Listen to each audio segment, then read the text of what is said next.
Hi everyone, this is Avinash, a second year MBBS student at MGM Medical College. So today in this video, I will talk about how an human forms good or a bad habit in his life. So first of all, let's understand how we do an action. So an action is done according to the thoughts which comes into our mind. That is, we saw a seed of a thought in our mind and we get action as its fruit. And when action is done according to the thought, that action becomes our habit. That is, when we get action as the fruit, we again saw a seed of habit. And when we saw a seed of habit, we get fruit as the character. The bad or a good habit ultimately becomes the part of our character. The type of seed we saw as a character ultimately gives destiny as the fruit. So we should take daily incremental actions that build our character. Strengthening our character affects the way we see ourselves, and the actions we take come together to form as a habit. And this is important. Our habit leads to our destiny of our life. In the same way, I am trying to eliminate all the bad habits from my life and trying to build some good habits.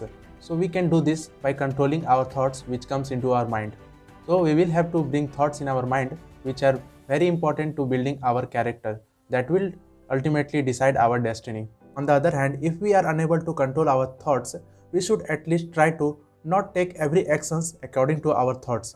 First, we should give a time to realize that whether the thought is good or bad, whether it will lead into a good habit or a bad habit.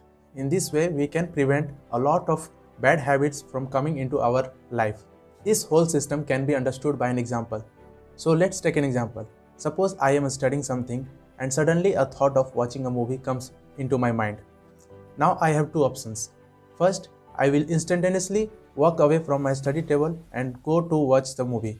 Second option, I will analyze that thought, whether this will form a good habit or a bad habit, or whether the action I will take is good or bad. So if I walk away from my study table and start watching the movie, it is sure that I will form a habit of entertaining myself, from stressing myself of studying or doing the hard work. So in this way, we can prevent ourselves from forming any bad habit by analyzing the thoughts which comes into our mind before we take the action. So the next time a thought comes into your mind, first analyze it whether it is beneficial or detrimental for your growth. Thank you so much.